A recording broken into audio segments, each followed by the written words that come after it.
দুনিয়ার মানুষের মেধায় কথায় ভুল, অথচ আল্লাহ পাক কেমন ইঞ্জিনিয়ার মৌমাছিকে বানাইছেন। মৌমাছির বাসার দিয়ে তাকাইয়া দেখো, এত সুন্দর মৌমাছি বাসা বানায় গাছের ডালায়, নিচে কোনো রশি দিয়া বাঁধাও নাই। একটা মৌমাছির বাসায় 20 কেজির উপরে মধু থাকে, ঠিক নি? মধুর বোতলগুলো খোলা, নিচের দিকে 1 ফোঁটা মধু গড়াইয়া পড়ে না। ওরা এমন সুন্দর বিল্ডিং বানায় রাখছে, ওদের বেডরুম আলাদা, ড্রয়িং রুম আলাদা, ডাইনিং আলাদা, বাথরুম আলাদা, মধু রাখার বোতলগুলো আলাদা। সব মধুর বোতলের মুখ খোলা, নিচে 1 ফোঁটা মধু পড়ে না। ওদের কামরা রুমগুলোর কোনো আঁকা বাঁকা নাই।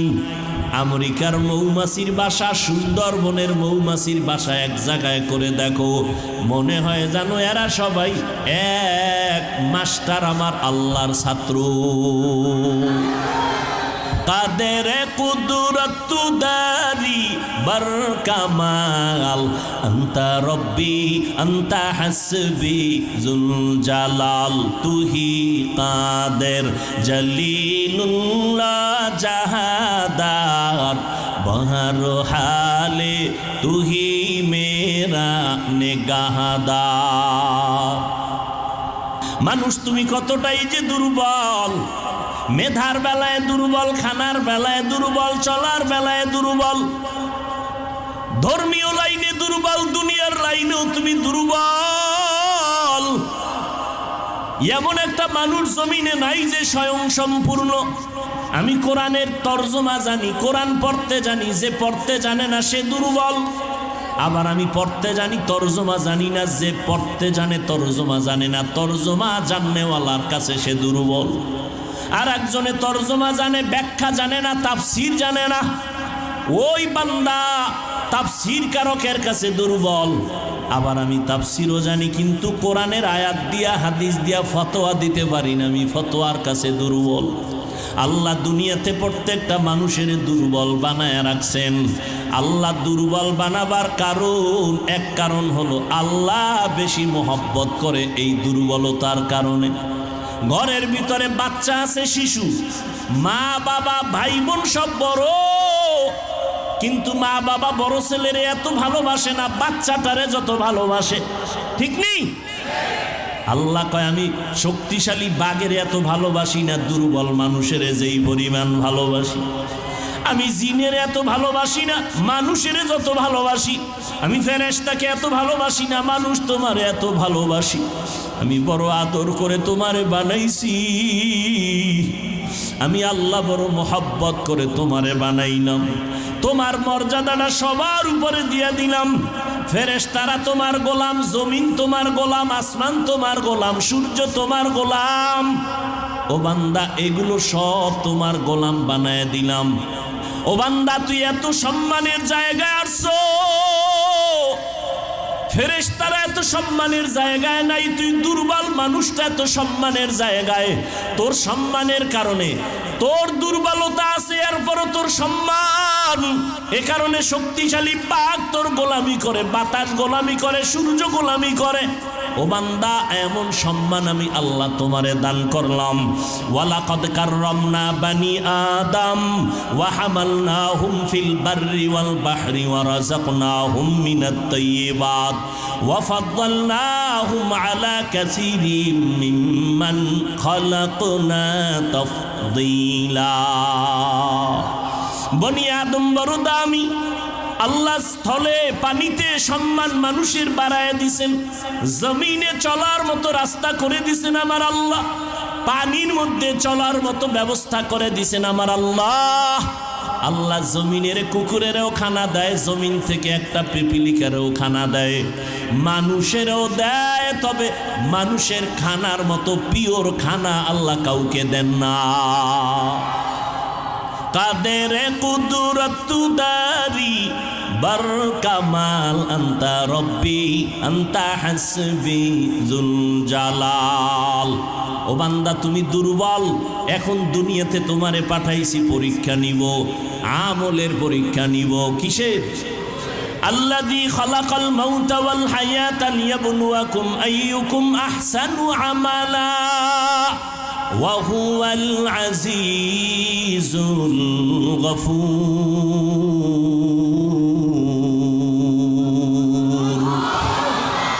আল্লাহ বলেন আমি দুনিয়াতে তোমার হায়াত দিয়ে পাঠাইলাম, মৃত্যুর সাথে তোমার পরীক্ষা নিব কারা আমল করে ভালো। বেশি আমল লাগবে না, ভালো আমল লাগবে। আহসানু আমালা বলেছেন, আকসারু আমালা বলেন নাই। আমলের পরীক্ষা নিব, দেখব কারা ভালো আমল করে। বেশি আমল করে এটা দেখব না, ভালো আমলটাই দেখব। ও বান্দা, দুনিয়া পরীক্ষার হল। এই দুনিয়াতে থাইকা তোমার আমলি জিন্দেগি সুন্দর করতে হবে। কিন্তু একদিকে তুমি দুর্বল, অপর দিকে তুমি যতই আমলের লাইনে আগাইতে চাইবা, 3 দল শয়তান তোমার পেছনে টানবে। কয় দল? এক শয়তান জিন শয়তান, আর এক শয়তান নফস শয়তান যেটা ভেতরে আছে, আর একটা শয়তান হলো মানুষ শয়তান। আমার মাওলারে চিনলা না? ওই আমার আল্লাহ তোমাকে আমাকে কত দয়া করে বানাইছেন। ও বান্দা, তুমি এতটাই দুর্বল। একটা ছাগলের বাচ্চা যখন দুনিয়াতে প্রসব করে, ওই বাচ্চাটা 4 পায়ে নিচে নাইমা দুনিয়াতে এসে 4 পায়ে দাঁড়ায় যায়। মায়ের দুধটা কোথায় কেউ দেখায় দেয় না, নিজে নিজে মায়ের ওলানটা খুঁজা খুঁজা মুখ লাগায় দেখে মায়ের ওলানটা শক্ত, দুধ আসে না। ভিন্ন কোনো ডাক্তারের কাছেও যায় না, নিজে মাথার অগ্রভাগ দিয়ে জোরে আঘাত করে ওলানটা নরম হয়ে যায়। আর তুমি আমি কতটাই যে দুর্বল। যেদিন তুমি আমি মায়ের গর্ভ থেকে দুনিয়াতে আসতেছিলাম, আম্মা জানের কণ্ঠটা এত ছোট, বাহিরের কেউ শোনে না আম্মা জানের কণ্ঠ কেমন। কিন্তু যেদিন দুনিয়াতে আমি আসব, মায়ের প্রসব বেদনা শুরু হয়ে গেল। আম্মা জানের এমন অচেতন আর কান্নার আওয়াজ, মায়ের কণ্ঠের আওয়াজে আশেপাশের বাড়ির মানুষেরা সজাগ হয়ে গেছে, ঘুমাইতে পারে না। আম্মা জানের সহযোগিতার জন্য দাদি নানি পাশে বসা, ভিন্ন মহিলারাও সহযোগিতার জন্য বসে আছে। একটা ছাগলের বাচ্চা দুনিয়াতে আসার জন্য কোনো সহযোগিতা কারো লাগলো না। আর তুমি আমি মানুষ এতটাই দুর্বল, আমার দুনিয়াতে আসার ক্ষেত্রে কতটা সাহায্য মায়ের পাশে লাগলো, দাদি নানি। আম্মা জান এতটাই ভেঙ্গে পড়লেন, কান্না কান্না কান্না, মনে হয় যেন এখন মরে যাবেন। আম্মা জান বেকারার হইয়া বলে, ও মা শাশুড়ি, তোমরা আমার থেকে একটু দূরে যাও, আমার স্বামীকে আমার কাছে একান্তে দাও। আব্বা জানের পাইয়া আম্মা জান আব্বা জানের হাতটা ধরে গোপনে কাঁদে আর কয়, স্বামী তোমার ঘরে আইসা মনের মতো খেদমত করতে পারি নাই। আমার মনে হয় মরণ এসে গেছে। 7টা আসমান আমার মাথায় চেপে বসলো বোঝা, প্রসব বেদনা সইতে পারি না, দয়া করে আমাকে মাফ করে দাও, দাবি রাখবা না। আব্বা জানো কান্না করে, বিবি ধৈর্য ধারণ করো, ধৈর্য হারাইবা না। আব্বা জান নামাজের মুসাল্লায় গিয়ে কান্না শুরু করলেন, ও দয়ার মালিক, আমার সন্তানের তুমি সুস্থ করে পৃথিবীতে পাঠাও, আমার স্ত্রীটাকেও তুমি সুস্থ রাখো। ও বান্দা, নজর করে দেখ, একটা ছাগলের বাচ্চা প্রসবকালে কতটা স্বয়ং সম্পূর্ণ, আর তুমি আমি কতটাই যে দুর্বল। দুনিয়াতে আসার ক্ষেত্রে আম্মা জান এতটাই পাগল, আম্মা জান এতটাই ভয় ভীত হয়ে কান্না শুরু করলেন। যখন আমি দুনিয়াতে এসেই পড়লাম, দাদি নানি আমাকে ধরিয়া পরিচ্ছন্ন করলো। আম্মা জান বেহুশ হয়ে জমিনে পড়ে গেলেন। আমার দাদি নানি আমাকে পরিচ্ছন্ন করে আমার কান্নার আওয়াজ আম্মা জানের কাছে আমাকে দিয়া কয়, দেখ ফুটন্ত গোলাপের চেহারাটা দেখ। আম্মা জান একটা নজর দেওয়া মাত্র আসমান বরাবর কষ্টটা জাগায় মা ভুলিয়া গেল। ওই মার মুখে হাসি ফুটে গেল। আল্লাহ পাক রব্বুল আলামিন এইবার দেখো বান্দা তোমাকে কত দুর্বল করে বানাইছেন। আম্মা জানকে সবাই বলে বাচ্চাটা কান্না করে, দুধ দাও। আমাকে যখন মা দুধ দেয় আমার মুখে দুধ যায় না, মায়ের বুকেও দুধ নাই। আব্বা জান দৌড়ায় গেলেন ডাক্তার, তাড়াতাড়ি ঔষধ দাও, আমার বাচ্চা দুগ্ধ পায় না। ডাক্তার ঔষধ দিল, বাচ্চা যেন ঠিক মতো দুগ্ধ পান করার রাস্তা পায়। কিন্তু একটা ছাগলের বাচ্চা দুনিয়াতে আইসা দুধ পায় না বিদায় কোনো ডাক্তারের পরামর্শও নিল না। আল্লাহ বলে, বান্দা নজর করে দেখ, এতটা দুর্বল করে আমি তোরে বানাইছি। ওই মা কত কষ্ট করেছে, আমি আল্লাহ পাক এমন সুন্দর করে তোরে বানাইলাম। আমি আল্লাহ তোরে দুর্বল করিয়া বানাইয়া নিচে রাখি নাই, আমি আল্লাহ তোর সম্মান সবার উপরে বাড়ায় দিলাম। জীবনের মূল কষ্ট মায়ের প্রসব বেদনা,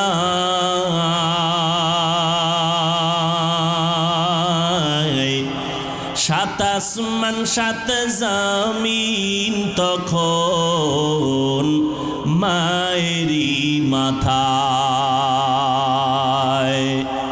জীবনের মূল কষ্ট মায়ের প্রসব বেদনা, সাত আসমান সাত জমিন তখন মায়েরই মাথায়। আমার সুন্দর মুখ দেখে মায়ের,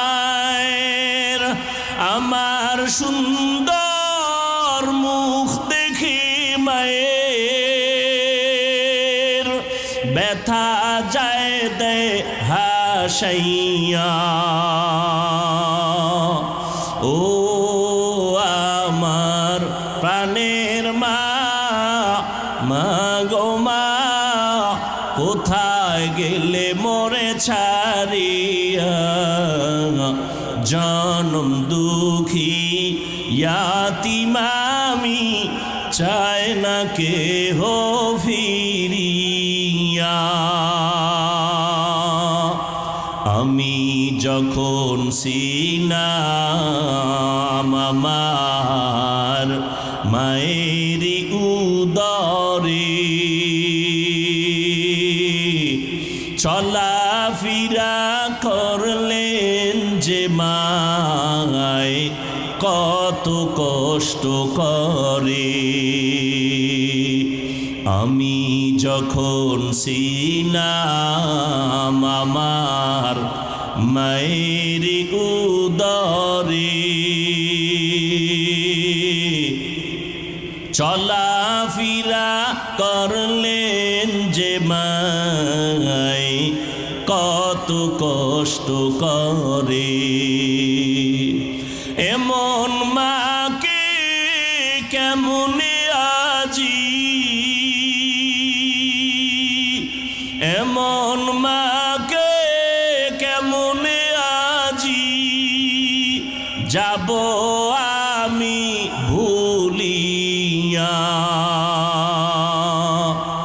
ও আমার প্রাণের মা, মা গো মা, কোথায় গেলে মোরে ছাড়িয়া? জনম দুঃখী ইয়াতীম আমি, চাই না কেহ ফিরিয়া। জান্নাত আল্লাহ মুমিনকে দিবেন, কোনো বেঈমানকে দিবেন না। যদিও সব বেঈমানের নামে জান্নাতে আলাদা আলাদা ঘর, কিন্তু কোনো বেঈমান ঈমান না থাকলে জান্নাত পাবে না।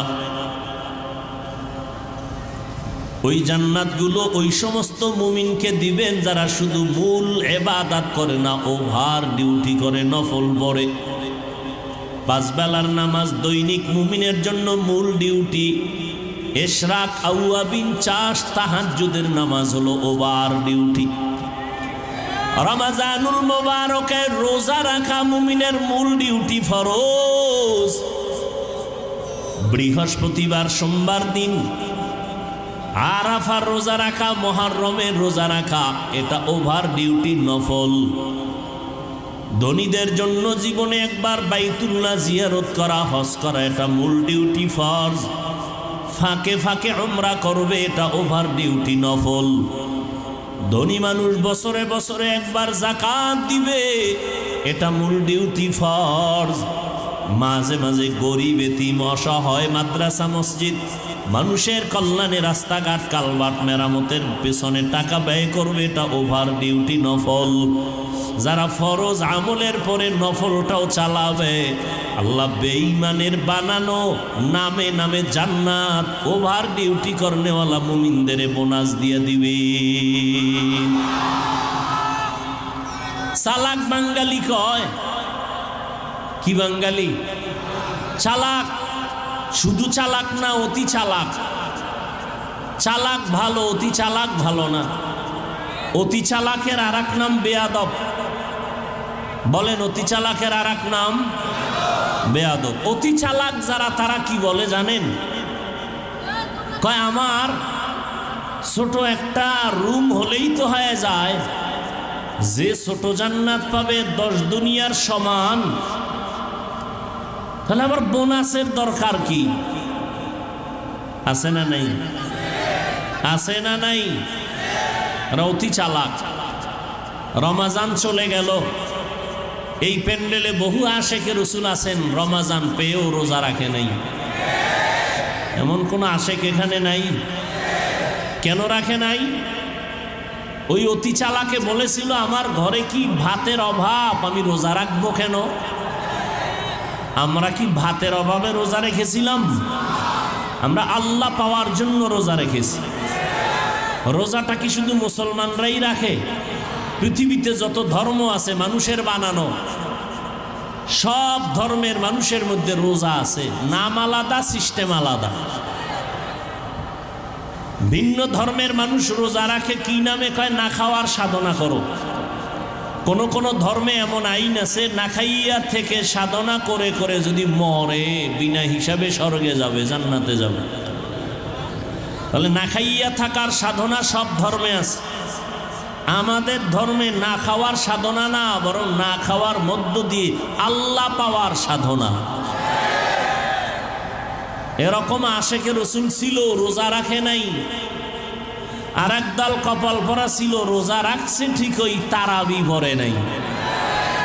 এমন আশেক নাই? আবার কিছু আশেক ছিল, তারাবি পড়েছে ঠিক, পুরা তারাবি পড়ে নাই। আছে না নাই? আল্লাহ হেদায়াত দান করুন। ওভার ডিউটি যারা করবে, তারা বেঈমানের বানানো জান্নাতটাও পেয়ে যাবে। রহমতের নবী বলেন, জান্নাতীরা জান্নাত পাওয়ার পর অন্তরে কোনো আফসোস থাকবে না, একটা মাত্র আফসোস থাকবে, আমি আরো একটু যদি আমল বাড়ায় করতাম, আমি আরো ভিআইপি জান্নাতটা পেয়ে যাইতাম। ভিআইপি জান্নাত, ভিআইপির কোনো সীমানা আসেনি, কোনো সীমানা নেই। যত সুন্দর শেষ নাই, আরো লাগে, আরো লাগে, আরো লাগে। আল্লাহ বলেন জান্নাত মুমিনরা পাবে, এজন্য মুমিনকে বললাম সাহায্য প্রার্থনা করো। সাহায্য প্রার্থনা কেন করবে? ওই ব্যক্তি অন্যের সাহায্য প্রার্থনা করে যে নিজে চলতে পারে না। আমরা কি তাই? আল্লাহ বলেন হ্যাঁ, তোমরা তাই। তোমরা এতটাই যে দুর্বল। ওয়া খুলিকাল ইনসানু যায়ীফা, আমি আল্লাহ ইনসান জাতিকে দুর্বল করে বানাইলাম। মানুষ তুমি সৃষ্টিগতভাবে দুর্বল, খানার বেলায় দুর্বল, ঘুমের বেলায় দুর্বল, মেধার বেলায় দুর্বল। মানুষের মতো দুর্বল করে কোনো প্রাণী আল্লাহ আর বানান নাই। মানুষ এতটাই দুর্বল, একটা পিপিলিকার কাছেও আমরা দুর্বল, একটা মশার কাছেও দুর্বল। আল্লাহ পাক বলেন বান্দা তোমাকে আমি দুর্বল করে বানাইলাম, একা একা তুমি সম্পূর্ণ জীবন যাপন তুমি করতে পারবা না। চলতে গেলে সহযোগিতা লাগবে, খানা খাইতে গেলে তোমার সাহায্য লাগবে অন্যের। অন্যের সাহায্য ছাড়া, সহযোগিতা ছাড়া তুমি একা একা চলতে পারবা না। কারণ আমি আল্লাহ তোমাকে সৃষ্টির থেকেই দুর্বল করে সৃষ্টি করেছি। তুমি শারীরিকভাবেও দুর্বল, তুমি মেধার দিক থেকেও দুর্বল, খানার বেলায় দুর্বল। একটা চিড়িয়াখানায় বাঘের খাদ্য তালিকায় লেখা আছে দৈনিক একটা বাঘের খাদ্য হলো 17 কেজি গোশত। রংপুরের কোনো মানুষ 3 বেলায় 17 কেজি খেতে পারবে? না পারলেও ধাক্কা ধাক্কি তো আর কম করে না। একটা বাঘের খানা 17 কেজি গোশত।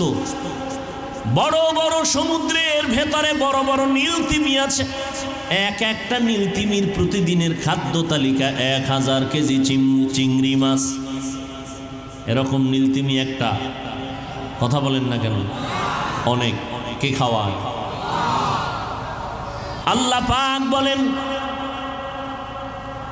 এই রকম নদী সমুদ্রে হাজারো কোটি ধরনের প্রাণীর খানা দেই আমি আল্লাহ।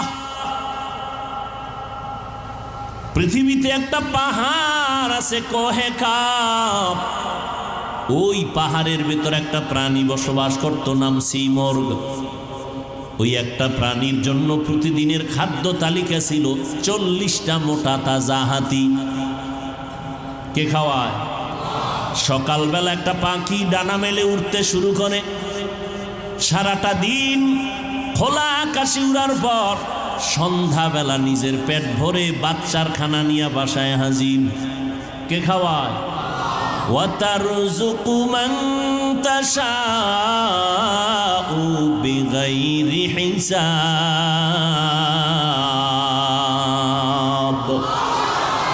गर तवक्कुल मीकुनी हर सुबह शाम मीरसाना रिज़्क़े तू अज़ला मकाम जुज़बा हक़ची ज़े मखाज़ इंसो जा फज़ले उआ मस्ते दर जुमला जहा।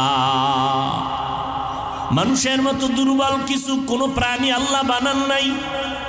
পিপিলিকাগুলো এত দুর্বল, এর থেকে মানুষ আরো বেশি দুর্বল। ওরে মানুষ, পিপিলিকায় যদি একবার মানুষের সাথে রাগ করে, মানুষ আর কোনোদিন খানা খেতে পারবে না। প্রত্যেকটা খানায় দেখবে পিপিলিকার হামলা। মশায় যদি মেজাজটা গরম করে মানুষের সাথে, আর মানুষ যদি চ্যালেঞ্জ দেয়, মশার সাথে আগাইতে পারবে না। একটা বনিয়াদম ঘুমানোর কোনো সুযোগ নাই। কোটি কোটি কর্মচারীরা আজ কোটি টাকা ব্যয় করে ফ্যাক্টরিতে কাজ করে, একটা মশার সাথে যুদ্ধ ঘোষণা দিয়া মশা বলে তোরে খাবো, বলে খাইতে দিব না। এই জন্য মশারি, এই জন্য কয়েল, এই জন্য স্প্রে। আর এ সমস্ত কোম্পানির মধ্যে কত পরিমাণ কর্মচারীরা কাজ করে বেতন খায়, মশার কারণে পেটে ভাত আসে। এরপর মশার সাথে যুদ্ধে পারছে কেউ বিজয় হইতে?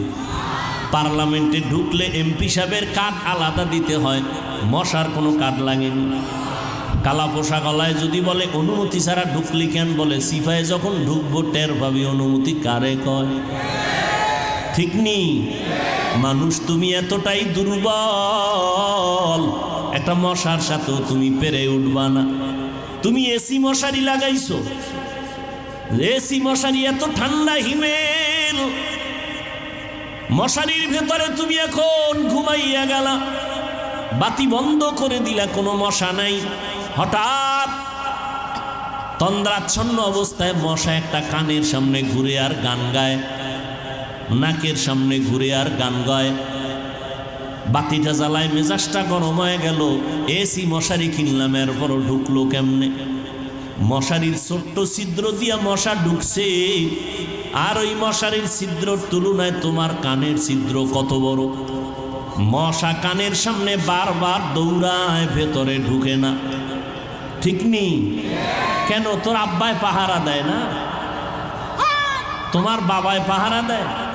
हकीकत से तू दुनिया बेखबर है, दुनिया की नुमाइश पर नजर है। नमी गुयम के अज दुनिया जुदा बाश, बहर कारे के बाशी बा खुदा बाश। এরে আল্লাহর বান্দা ভালো করে বুঝো, একটা মশারির ছোট্ট ছিদ্র দিয়া মশা ঢুকলো, কানের ছিদ্র দিয়া ঢুকে না কেন? আমার মালিক ফেরেশতা লাগায় কয় আমার বান্দাকে পাহারা দাও। আমার বান্দা সারাটা দিন ব্যবসা চাকরিতে সময় কষ্ট করে আসছে, এখন আরামে ঘুমাবে। একটা মশা যদি নাক দিয়া ঢুকে, কান দিয়া ঢুকে, তোমার জীবনটা জাগায় শেষ হয়ে যাবে। তোমাকে আমি এত দুর্বল করে বানাইছি, মেধার বেলায় তুমি বড় দুর্বল।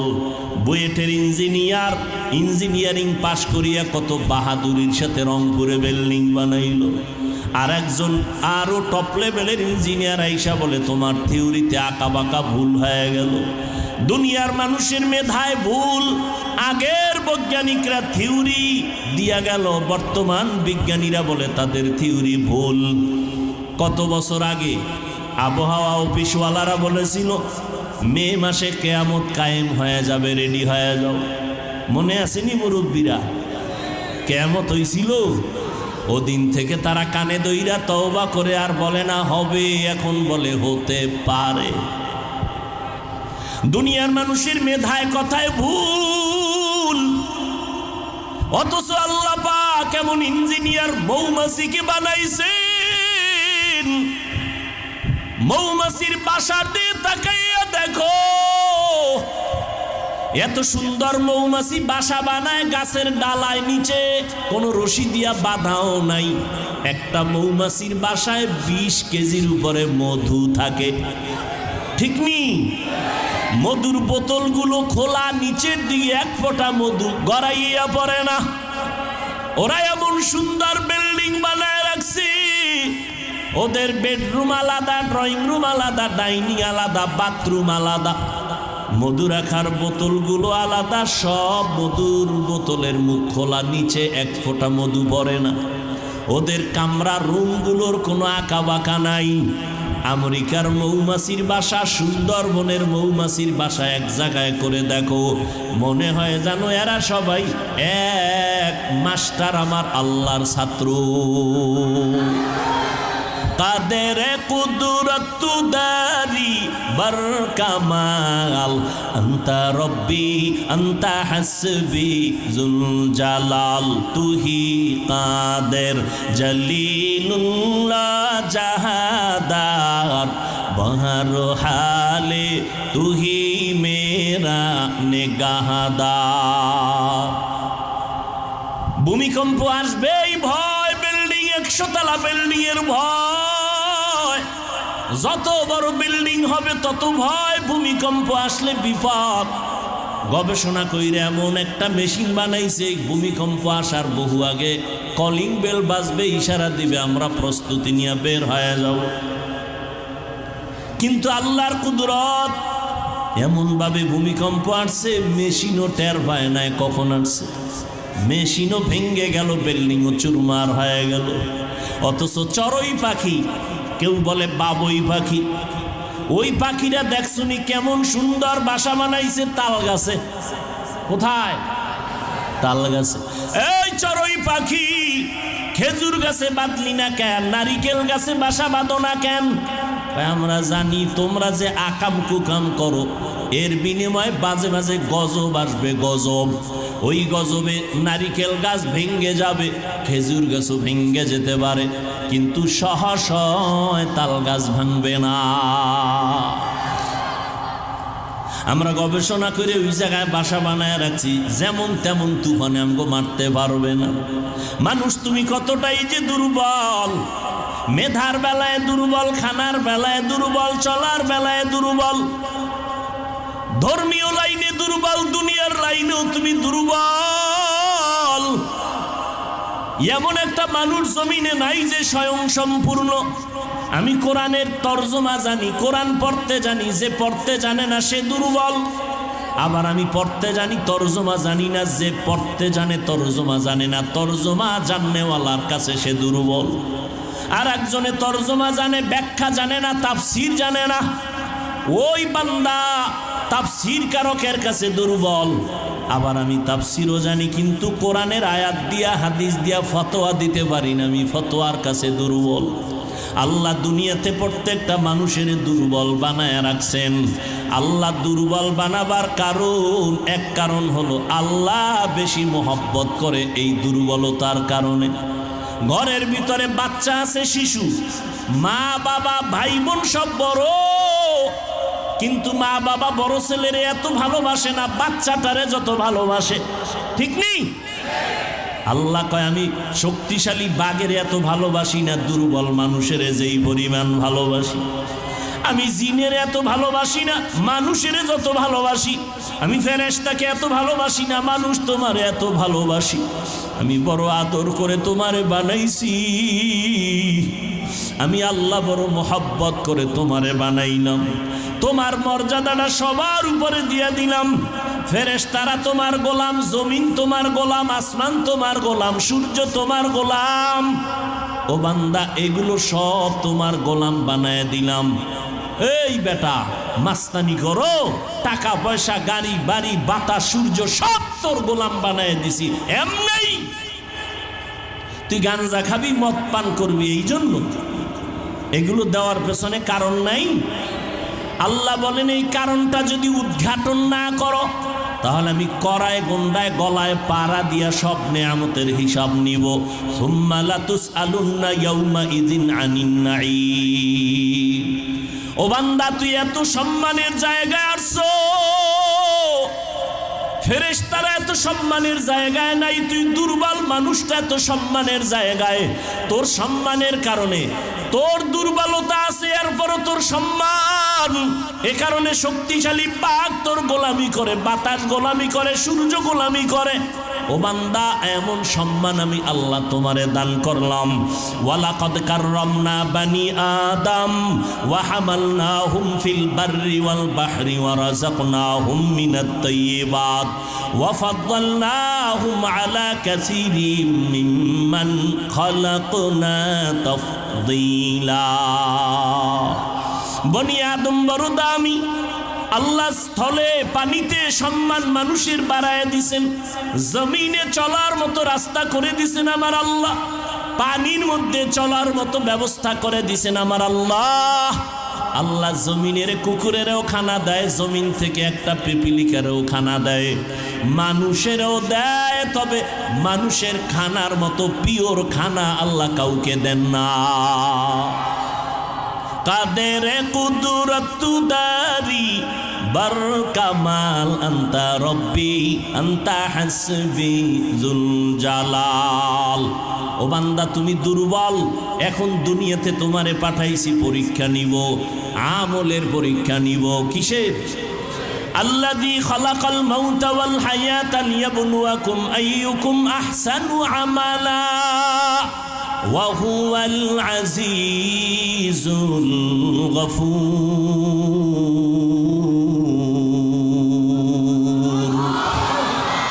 আল্লাহ বলেন আমি দুনিয়াতে তোমার হায়াত দিয়া পাঠাইলাম, মৃত্যুর সাথে তোমার পরীক্ষা নিব কারা আমল করে ভালো। বেশি আমল লাগবে না, ভালো আমল লাগবে। আহসানু আমালা বলেছেন, আকসারু আমালা বলেন নাই। আমলের পরীক্ষা নিব, দেখবো কারা ভালো আমল করে। বেশি আমল করে এটা দেখবো না, ভালো আমলটাই দেখবো। ও বান্দা, দুনিয়া পরীক্ষার হল। এই দুনিয়াতে থাইকা তোমার আমলি জিন্দেগি সুন্দর করতে হবে। কিন্তু একদিকে তুমি দুর্বল, অপর দিকে তুমি যতই আমলের লাইনে আগাইতে চাইবা, তিন দল শয়তান তোমার পেছনে টানবে। কয় দল? এক শয়তান জিন শয়তান, আর এক শয়তান নফস শয়তান যেটা ভেতরে আছে, আর একটা শয়তান হলো মানুষ শয়তান। তিন দল শয়তান পেছনে টানে। তুমি জানো জান্নাতের পথে আগাইতে না পারো, ওদিকে তুমি ব্যক্তি হিসাবেও দুর্বল, মেধার দিক থেকেও দুর্বল। এমতো অবস্থায় যদি তুমি শান্তির জীবনের দিকে আগাইতে চাও, একা একা সম্ভব না, অন্যের সাহায্য লাগবেই লাগবে। লাগবেনি? এখন সাহায্যটা যে লাগবে এটা তো নিশ্চিত। তবে সাহায্যটা কার থেকে নিব? সবাই বলবে আল্লাহর থেকে। কথা সত্য, কিন্তু এই কথাটা বাস্তবে আপনাদের অন্তরের কথা না। সাহায্য কার থেকে নেবেন? সাহায্য কার থেকে চাইবেন? বলেন। আল্লাহর রসুল সাহাবায়ে কেরাম সাহায্য চাইছেন কার কাছে? আপনারা কার কাছে চাইবেন? আল্লাহর কাছে না? কিন্তু আল্লাহর কাছে কি চান? যদি মুসলমানেরা আমার সোনার বাংলার আল্লাহর কাছে চাইতো, তাহলে 52 বছর আগেই জমিন থেকে সুদি এনজিও পালায় যেত। পালাইছে না আরো বাড়ছে? বলেন। আল্লাহ দুই দল মানুষের সাথে খুব রাগ। কয় দল? খুবই রাগ। বলে কেমন রাগ? আল্লাহ কয় রেডি থাকবে ইমান, তোর সাথে আমি আল্লাহ নিজে যুদ্ধ করব, রেডি থাক। এক দলের কথা আছে কোরআন শরীফে, আর এক দলের কথা আছে বুখারী শরীফে। কোরআন শরীফে যেই দলের সাথে আল্লাহ রাগ, ওই দল সুদখোরের দল। আসতে বলেন কেন? বুখারী শরীফে যেই দলের সাথে আল্লাহ যুদ্ধের ঘোষণা দিছেন, ওই দল হলো যারা ওলিয়া উলিয়া মানে না, ওই দল। এ বিষয়ে বিস্তারিত বয়ান আমার ভিন্ন জায়গায় আছে। তাহলে সাহায্য লাগবেই, এটা তো আমরা নিশ্চিত। এখন কথা হলো সাহায্য কার থেকে নিব, সেই ক্ষেত্রে তাল মিলেন না, বুঝেন। নিজের অন্তর থেকে বিবেক দিয়ে কাজ করবেন, বুঝে শুনে, এটার ফলাফল ভালো। আর আবেগে করবেন, এটার ফলাফল ভালো না। আচ্ছা, নিজের অন্তর যদি বলে যে এটা ঠিক, বুঝার পরে তাহলে ওদিকে মন আগায় যায়। এবার বুঝার চেষ্টা করি, সাহায্য তো আল্লাহর থেকে নিব, কথাটা এভারেজ বলে দিলাম, কিন্তু একটু ভালো করে গবেষণা করে দেখি তো। 3টা দুর্বলতা যাদের মধ্যে নাই, তাদের থেকে সাহায্য চাইতে দেরি, পাইতে দেরি না। কয়টা দুর্বলতা নাই? 1 নাম্বার, যার পেছনে টান নাই। নাম্বার 2, যার অভাব নাই। নাম্বার 3, যার স্বার্থ নাই। এই 3 গুণে গুণান্বিত ব্যক্তিদের কাছে চাইলেই দেরি নেই, পেয়ে যাবে। এবার দেখেন তো, পৃথিবীতে এই 3 গুণ ছাড়া কে আছে? পিছনে টান নাই এমন কোন মানুষ আছে? আমারে সামনে আগাই স্ত্রী বলে টাকা দাও, সন্তান বলে দাও, মা বাবাই বলে দাও, তাহলে আমি যত আগাইতে চাই পেছনে টান আছে না নেই? বলেন। নাম্বার 2, অভাব নাই। একজন মানুষ দেখান তো পৃথিবীতে কার অভাব নাই? বরং যে যত টাকার মালিক, তার অভাব তত বেশি। গরিবের অভাব 100 টাকায় সমাধান, কোটিপতির লক্ষ টাকায় সমাধান হয় না। কথা ঠিক নেই? বড় লোকের বাড়ি আছে 5 তালা রংপুর, এরপর মন ভরে না, বাড়ি আরো লাগবে। গরিব একটা খেরের করে থাইকাও কোনো পেরেশানি নাই। দুনিয়াতে অভাব ছাড়া কোনো মানুষ নাই। 3 নম্বরে দেখো, এই জমিনে একজন মানুষ আছে কিনা যার স্বার্থ নাই? এই রংপুরের মানুষেরা বলো, কার স্বার্থ নাই? কার নাই? পিসাবগো নাই না? পীর সাহেব যারা, এগো কোনো স্বার্থ নেই। কথা বলেন না কেন? মানে এরা আরো বেশি স্বার্থওয়ালা।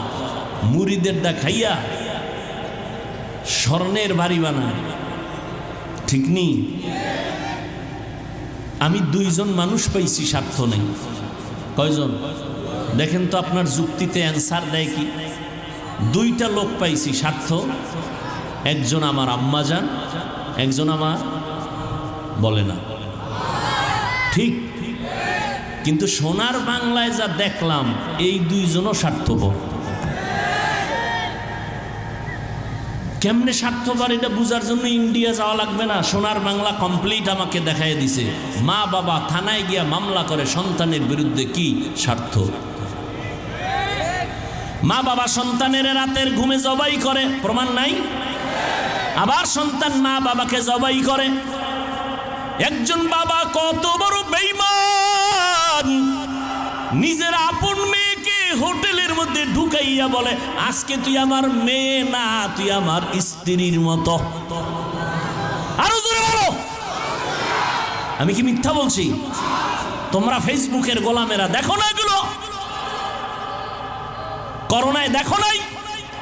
বাবায় করোনায় আক্রান্ত হয়ে গেল, ছেলেরা, শিক্ষিত ছেলে, অন্যের টাকা দিয়ে এরপরে লাশটারে রাস্তায় ফালায় দিয়ে রাস্তায় ফালাই দিয়েছে, দরজা জানালা লক করে দিছে। বাবার লাশটা কুত্তায় খাইলো না জানাজা হইল, জানালা খুলে দেখেও নাই। ভালো করে ইতিহাস ভুলিস না রে মুমিন। এই করোনার সময়ে তাকাইয়া দেখছো শত শত করোনার লাশ। আমার দেশের প্রশাসন, পুলিশ আর আমার দেশের টুপিওয়ালা মাওলানা, এরা কাঁধে নিয়া গোসল করাইয়া কাফন পরাইয়া করোনার লাশগুলো দাফন করেছে, জানাজা পড়েছেন। ইতিহাস ভুলে যাইও না, শত শত করোনার লাশ কবরে রাখলো, একজন হুজুরেও করোনায় মরে না। বানায় বলছি, বলতে এখন কানে ধরে উঠবো আর বসবো। বানায় বলেছি, পৃথিবীতে নিঃস্বার্থ একজন মানুষ পাওয়া যাবে, ওলামায়ে আহলে হক, এদের কোনো স্বার্থ নেই। এই মেয়ে, আমি যে তোমারে পাও ধরে বুঝাইতেছি, তোমার টাকায় আমি চলি, তুমি আমার টাকায় চলো, তা তোমার পাও ধরে বুঝাই কেন? কুত্তাও এরকম দৌড়ায় না, আমরা যেরকম দৌড়াই। তোমারে 12টা মাস পাগলের মতো হয়ে গেছে। আলেমরা দৌড়ায়, পীর সাহেবরা দৌড়ায়, তাবলিগলারা মেহনত করে, জুমার দিন খতিবরা দৌড়ায়। বেতন কত মসজিদের ইমামের? সর্বোচ্চ 10,000, 15,000, গ্রামে 5-7,000। 6 মাস বাকি, ঠিক নি? আপনি সরকারি চাকরি করেন, বেতন কত? কয় 22,000। টেবিলের তলে কত? কয় 42। খাইয়াও চান্দি গরম, লাল পতাকা লয়ে রাস্তায় খাড়ায় কয় কি ও? কয় মানববন্ধন করি। বিষয় কয় সরকারের গদিতে আগুন জ্বালাবো। কেন? কয় স্কেল বাড়াইলে দিবে, নাইলে আগুন। সরকারেরটা খাইয়াও সরকারের বিরোধিতা করে না? ইমামের বেতন 5,000, 6 মাস বাকি। কোনোদিন ইমাম সাহেব জুমার মিম্বরে বৈশা বলে নাই বেতনটা 1 তারিখ দাও, স্কেল বাড়াও, না হয় আসর থেকে সূরাগুলো উল্টা পড়ো? বলছে কোন ইমাম? অথচ আপনার ঘরে সন্তান কম, হুজুরের ঘরে সন্তান বেশি। কারণ আপনি সন্তান কমানোর ট্যাবলেট খেয়েছেন। আমরা আলেমরা ট্যাবলেট খাই না, নবী নিষেধ করেছেন। ওই ঘরের মাইয়া বিয়া করবি যেই বংশে সন্তান বেশি হয়। আপনার ঘরে সন্তান কম, আপনি তো স্লোগান লাগায় রাখছেন, ছেলে হোক মেয়ে হোক দুটোর বেশি না, একটা হলে ভালো হয়, না হইলে আরো ভালো। আর আমরা আল্লাহর নবীর হাদিস শুনে ওই ঘরের মেয়ে বিয়া করার চেষ্টা করি যেই বংশে সন্তান বেশি হবে।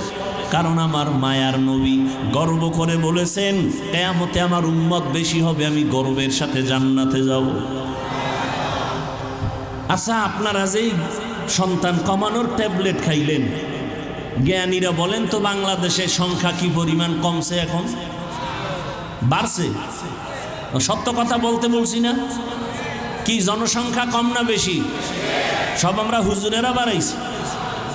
তাহলে ট্যাবলেটের অ্যাকশন কই? মনে আছে কথা কি শুরুতে বলছিলাম, মনে নাই? আল্লাহ চাইলে সব হয়, বান্দা চাইলে কিছু হয় না। জিন্দগি মে বন্দগি তু কর নাহি,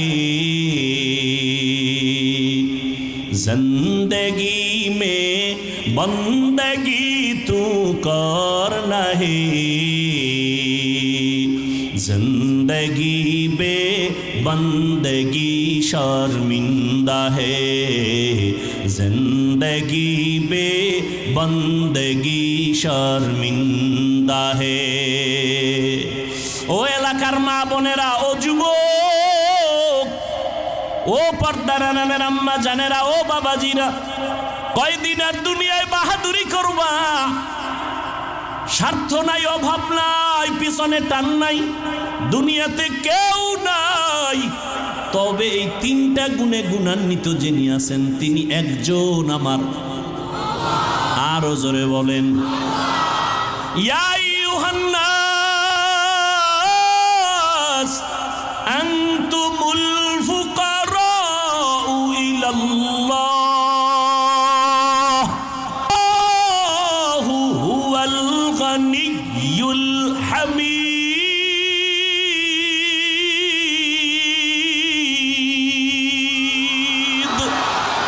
गर तवक्कुल मी कुनी हर सुबह शाम मेरा सानाद रिज़्क़े तू अज़ला मकाम।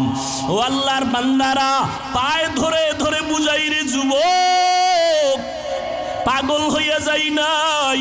আমি যে এতক্ষণ চিল্লায়া তোমারে বয়ান শুনাইলাম, একবারও কিন্তু বলি নাই সব স্কুল কলেজ বাদ দিয়ে আমগো মতো হুজুর হও, বলছি?